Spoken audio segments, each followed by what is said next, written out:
At this point, I don't even know why I keep trying to tell you when the next episode's coming, because I have no clue. This is Deep Dive with Dano. I'm Dano. Let's get started.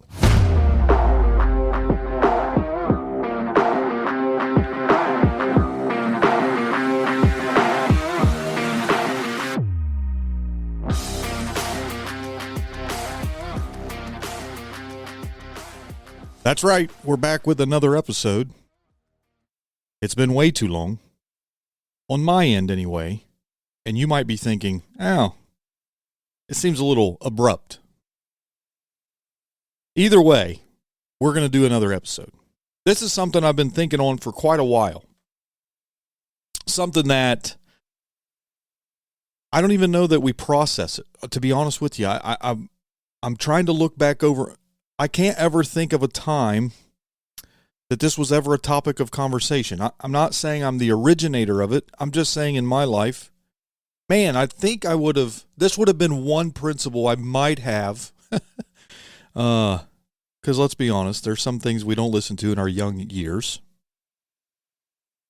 But this would have been one episode I think I would have probably really tuned into, and one principle that I probably would have maybe paid attention to. And so I would like to introduce to you the topic of transition and the idea of learning to transition well. And what I mean by that is that we all agree that there are seasons in life, right? There are moments that we know are a shift in direction, they're a shift in adulthood. It's just a shift, right? There's going to be a different pattern of life, a different routine. It's about to take just a different look and feel, right? And I'll give you specific examples as we move through the discussion. But I think there's a lot of times where, as I look back, I wonder if the new season I walked into could have had better momentum had I known how to transition well, or this principle or idea of transitioning well. So let me just give you some examples of moments that I think are important to transition well. And then we're going to talk about, okay, what does it look like to transition well? What do I do in those moments, right? So let's just talk about some moments in life that I think we ought to be intentional in a period of transition, mentally, emotionally, right? And I think it helps us move forward in momentum. I think it helps us, in some instances, resolve some stuff before we move to the next season. And so let's just talk about some of these seasons. I think graduation is a moment where we ought to learn the principle of transitioning. Now, I know many of my listeners are out of high school already. Some of you are going through college. Some of you have even already passed that phase, right? But as you navigate towards that, there's a shift, right? You graduate, and now it's like, hey, go figure out the world, you know? For some of you, you left home for the first time very soon after graduating. There was a shift in that. And so graduation, I think a new job, whether it's in the same career that you're already in, but even shifting or changing to jobs, maybe it's a career change altogether. I think transitioning well. A new school year, even. For some of you that are in college, maybe some of the high school listeners, each summer there ought to be a period of transition before you begin the next school year. Before you walk into marriage, I think there ought to be a moment in time that you have this intentional time of transitioning well. I think for some of us, some of our listeners, maybe you're already married and getting ready to have a baby. You need to build in to those 9 months somewhere with you and your spouse to have a moment and time of intentionally being mindful of the transition that is about to happen. You want to talk about shifts of life and understanding responsibility? That's a big one. And then I think birthday milestones. 21, maybe 18 even would be a big one, maybe 16. So if we went all the way back to some of the listeners that may be in high school, 16, 18, 21. And then I think, now you're into 30, 40, and then maybe 50. It just continues to grow in that fashion, I think. And I think we could even add to that maybe transitioning well in the anniversary milestones, right? First year, and then maybe you do every 10 years or every 5 years. Maybe you do it every year. I think the frequency of it when we talk about birthdays and anniversaries really depends on each person individually. And so what do I mean by, and how do we time the transitions? Because obviously there are some things that happen in life that we cannot foresee, right? Like we lose a loved one unexpectedly, or we lose a job unexpectedly, right? So these types of things you don't necessarily see coming, but there are oftentimes life, as we plan and prepare, I don't think that we talk enough about this principle of being able to transition well. And so the intentionality of transitioning well has to happen before, right? Before the new job starts, before you graduate, before you get married, before the big birthday or anniversary shows up, before the baby is happening. So that's something that we have to keep in mind, okay? It's before. When at all possible, I think we are intentional in transitioning before these major moments happen, okay? And so let me give you 3 things that I think we ought to do in the transition. All right. The first one is rest. Okay. So there are some people, and I love this. Some people do this very well. If they are transitioning jobs or changing careers, or maybe you have a job and you've already accepted the new job, what they will do is they'll say, hey, my starting day can be this date. And then they'll walk away from the old job maybe 2 weeks before that date, right? Just give them a 2-week period to just kind of unwind, rest before the new thing starts, okay?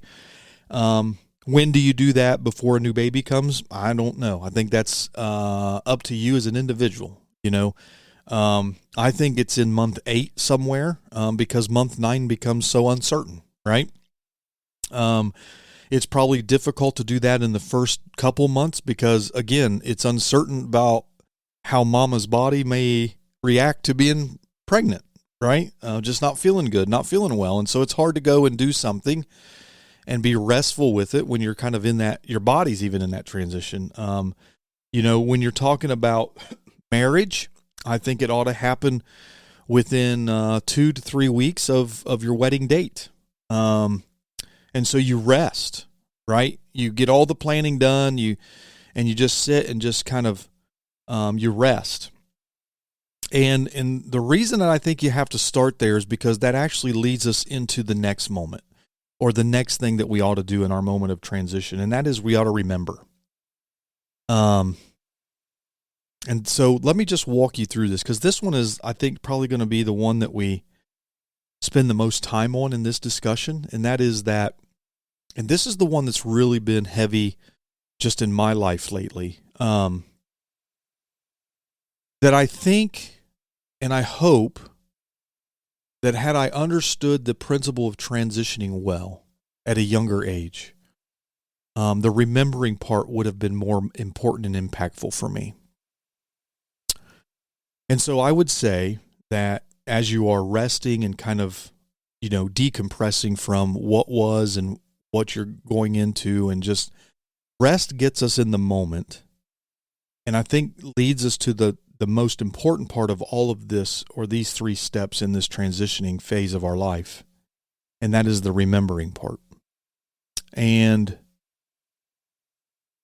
to remember the progress that we've made. To remember what we've accomplished, but also to remember the blessings that God has put in our life. The ability to be where we are, the ability to accomplish what we've accomplished, to remember the blessing of the people He has put in our path. And I know sometimes there's listeners to the podcast that will have convinced yourself that you're self-made, and the truth is none of us are. We're not. God has put somebody or a group of somebodies in our life through the years that have played a key role in helping us get where we are. Whether it was a second chance, whether it was here's $30 for gas to go to your interview, here's some tutoring that helped you get through a class that you just weren't quite understanding, or love. It's remembering the people that have gotten you where you are. But along with that remembering, and I think you have to play this, by individual, but in this process of transitioning, and as you are resting and then you begin to remember, I think you have to actively express your gratitude and thankfulness to those people. And so I would say, graduates, you need to stop before your graduation day if you're still in high school or even college. I think you need to find a moment of transition where you rest and where you remember, call it reflection, whatever, but that you actively thank the people that have helped you, who have encouraged you, who have been there. Maybe that's a friend, maybe it's a grandparent, but most certainly our parents in most cases, that you believed in me. And I just want you to know that I'm so thankful and grateful for the home that you raised us in, and the love and the encouragement, right? Like, these things should not just be assumed that I want to say them out loud, okay? And maybe you have to write a letter and read it, right? Like, I'm just not good at that. Hard conversation or uncomfortable, like, it's a good conversation, but even good conversations can be uncomfortable. And so maybe you write it out and read it to them, but it needs to be more than a text. It has to be more than an email. I would be okay with a card if you're not able to just sit with them face to face in your time of transitioning.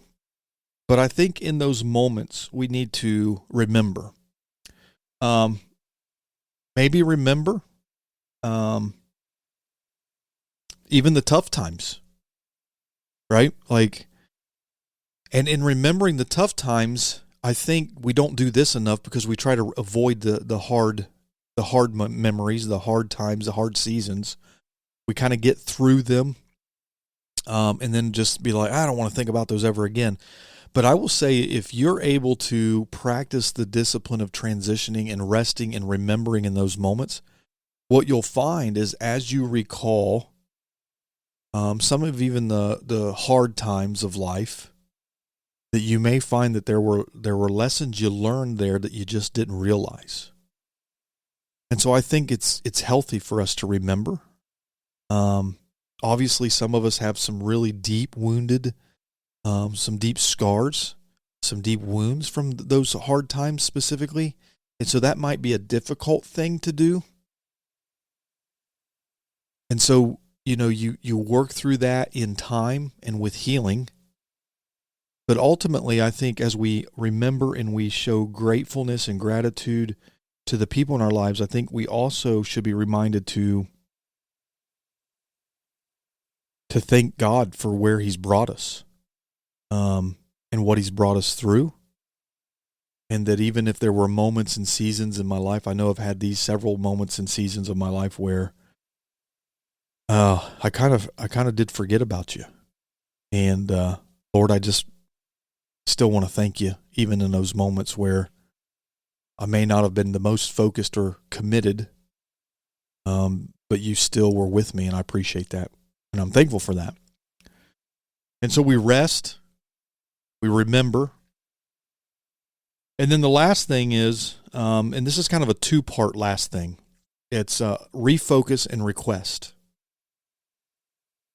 And so as I'm now resting out of what was and where I was, and I'm in this moment of transition, and I'm remembering and I'm showing gratefulness and expressing that, not only to the people but to God, but I also want to take time now as I get to the end of that transitional period, whether it's a day, it could be a 24-hour period, it could be a week period, it could be a 2-week period.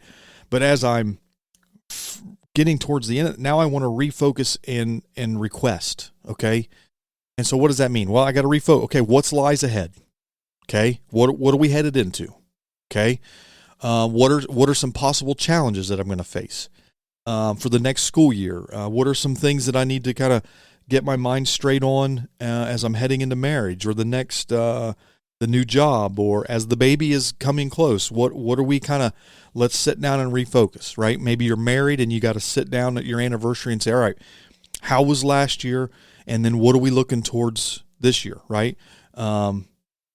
Maybe my child is getting ready to have a major birthday milestone, and that definitely reflects in the family, So how do we prep and prepare for some of the milestones even as parents? So we kind of just refocus. And then what do I mean by request is, I think it's two things. First, it's you go to the people that you care about and care about you and say, hey, I just would like to know you're in my corner as we're moving forward, right?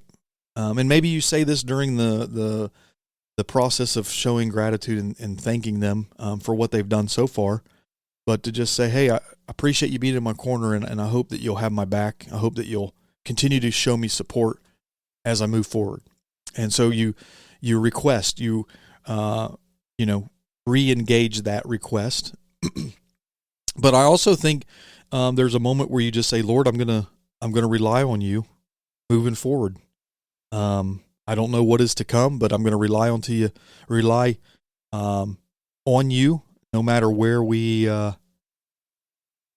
no matter where this all goes. And so we request in that refocusing. All right, here's some things, here's some goals, here's some dreams. That's the refocusing process. Here's some challenges that we may face.